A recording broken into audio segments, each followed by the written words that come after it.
A graça e a paz do nosso Senhor Jesus Cristo, meus irmãos. Meu nome é Felipe, sou filho do pastor Kleber e fui convidado para pregar neste domingo. A palavra que Deus trouxe ao meu coração se encontra basicamente em 3 passagens da Bíblia. A primeira delas se encontra em Mateus, capítulo 16, versículo 6. Jesus diz: Vigiai e acautelai-vos o fermento dos fariseus e dos herodianos. A segunda delas é uma discussão entre Jesus e Pilatos, em que ele diz que o reino dele não é deste mundo, que se encontra em João 18:36.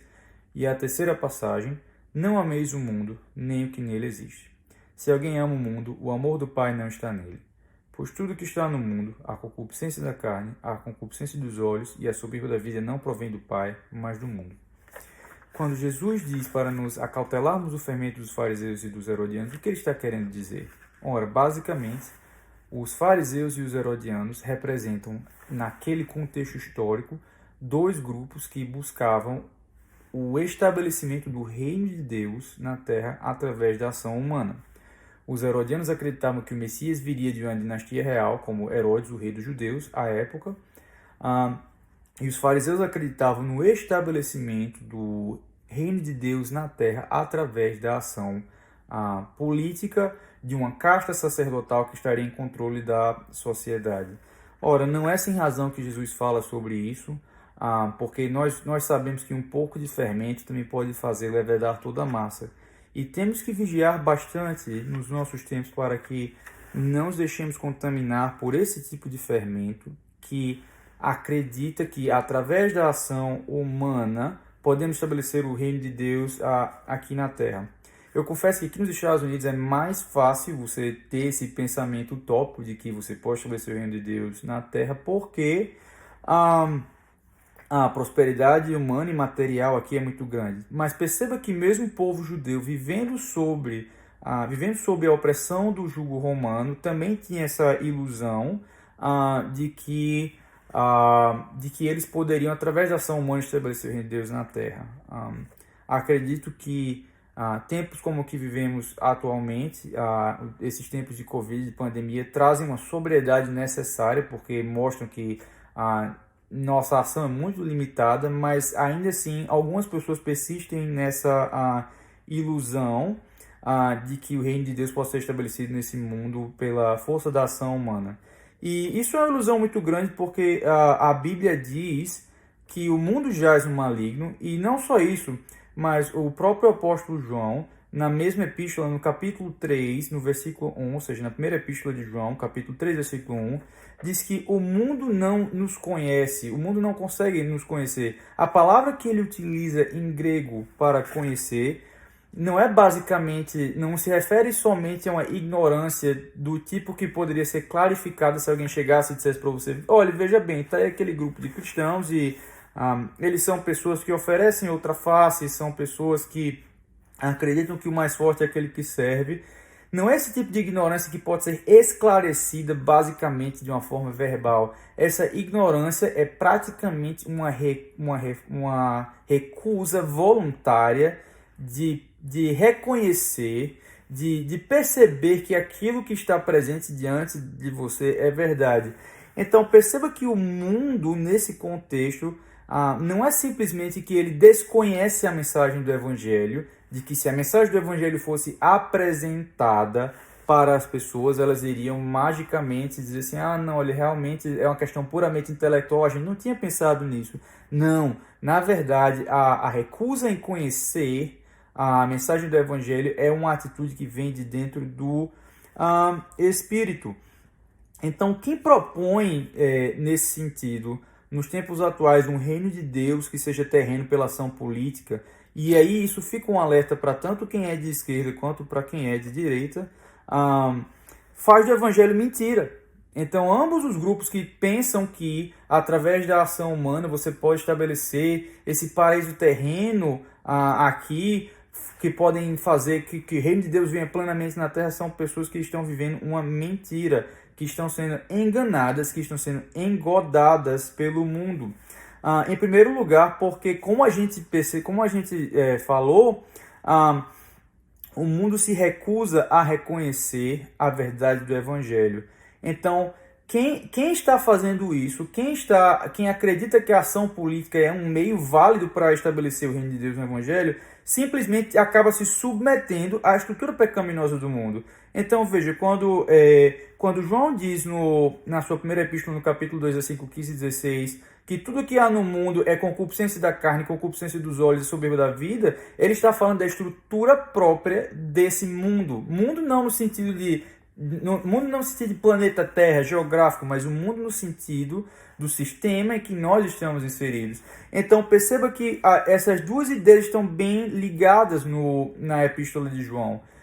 Pelo fato de que o mundo é dominado por esse desejo da carne, por esse desejo dos olhos, por essa soberba da vida, que não provém do Pai, eles são incapazes de reconhecer outra coisa além dos seus desejos pecaminosos. E qualquer pessoa que se propõe a tentar vencer o jogo do mundo pela força do mundo, pela ação humana, basicamente está se submetendo a esse tipo de coisa.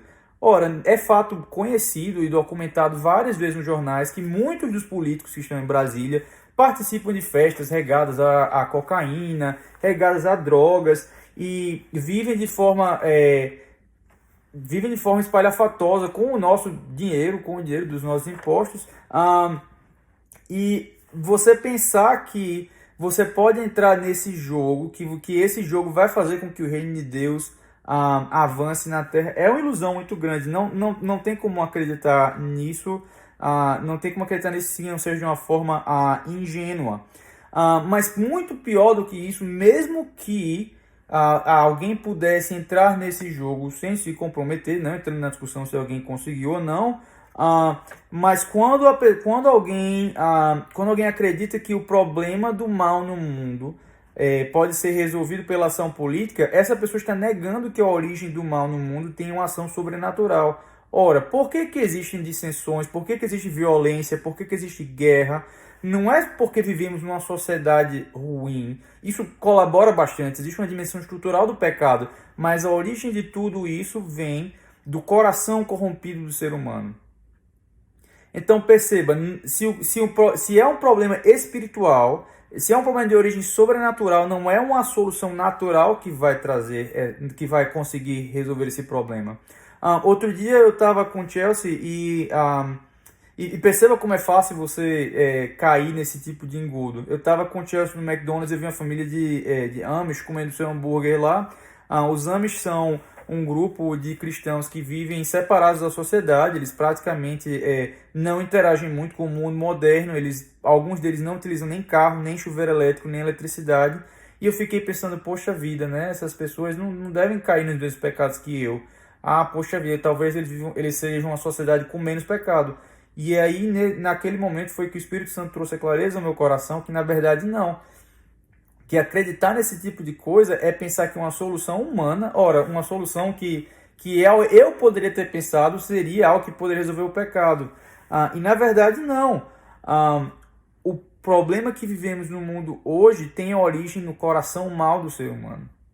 E não há sistema político, não há organização social no mundo que consiga fazer isso. Ora, não tem nenhum messias político que vai chegar e vai dizer assim, não, a partir de agora, Felipe, seu coração não é mais um coração que cobiça, você não tem mais um coração que deseja, que tem essa concupiscência dos olhos, que tem esse desejo, não somente meramente físico, mas esse desejo da sua alma. Se eu mudar a sociedade, você não vai ter mais esse problema. Isso tudo é uma grande ilusão. E a pior parte de tudo isso, a parte mais demoníaca desse tipo de crença, é banalizar o sacrifício de Cristo. Isso é uma implicação direta do que foi dito anteriormente. Ora, se o pecado traz o mal ao mundo, e se esse pecado é uma ofensa contra Deus, e se se o mal no mundo tem uma origem sobrenatural, não é nenhuma ação humana, não é nenhuma ação social que vai conseguir vencer isso. Somente o sacrifício de Cristo é capaz de redimir o homem. Quem acredita numa redenção da natureza humana pela força social, nega categoricamente a ação do Espírito Santo no coração humano. quem nega esse tipo de verdade não pode dizer para si mesmo que acredita que acredita no poder do Espírito Santo, porque ele acredita que o mal que existe no mundo plenamente existe porque o sistema é mau. E para finalizar, eu gostaria de falar um pouco sobre o que é esse mundo, então. Então, perceba que quando, voltando à passagem que João coloca no capítulo 2, ele diz: ora, tudo que há no mundo é a concupiscência da carne, a concupiscência dos olhos e a soberba da vida.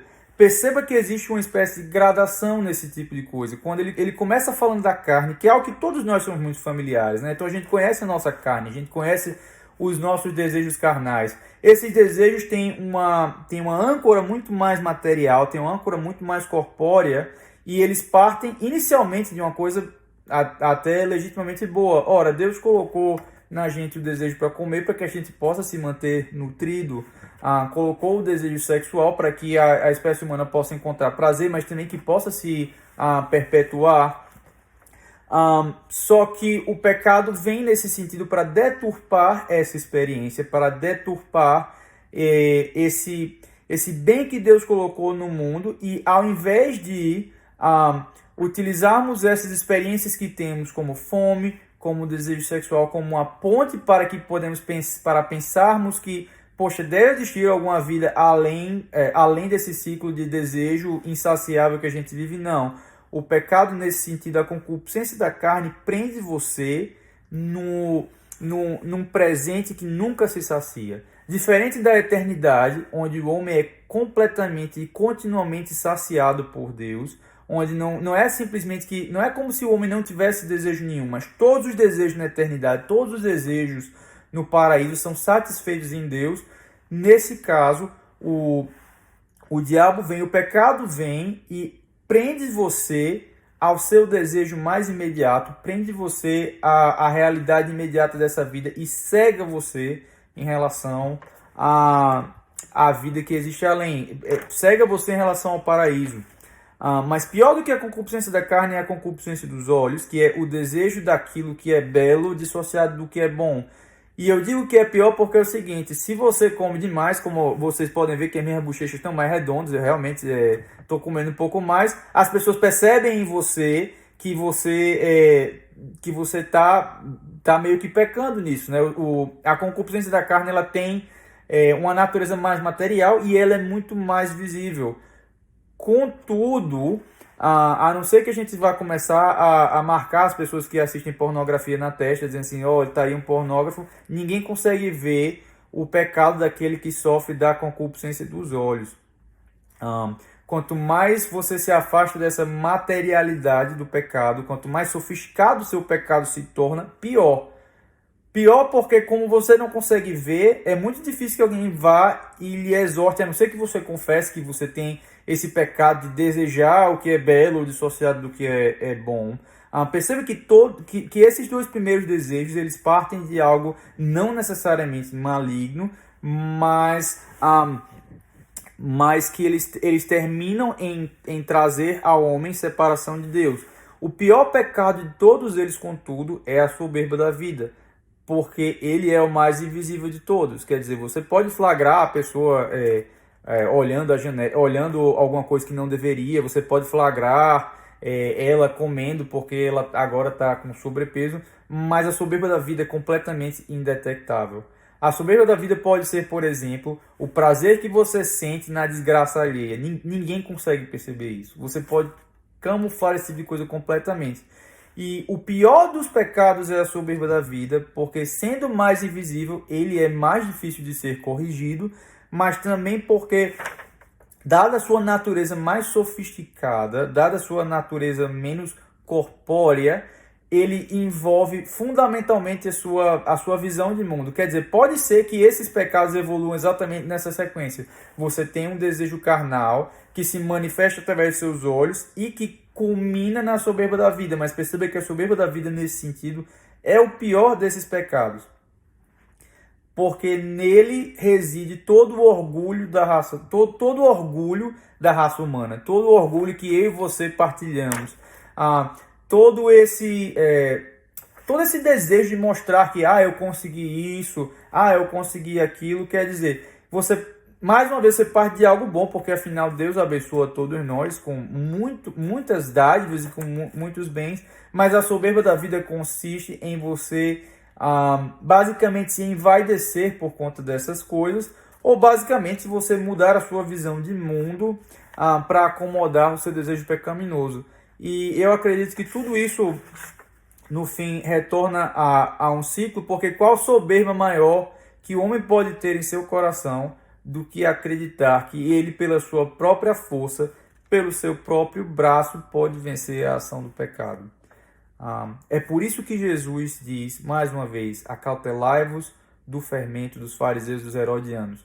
Qualquer pessoa que acredite no Messias político, qualquer pessoa que acredite que a solução para o problema do coração do homem se encontra fora do Evangelho e fora do Espírito Santo, está infectado completamente com a soberba da vida. Muito pior do que o Covid, muito pior do que o Covid, é você estar infectado por essa soberba da vida, que faz com que o seu coração não reconheça a necessidade que você tem de se arrepender dos seus pecados, a necessidade que você tem de reconhecer os limites da sua ação e a necessidade de você reconhecer que o coração humano é pecaminoso, é mau e completamente dependente do Espírito Santo. Que Deus os abençoe.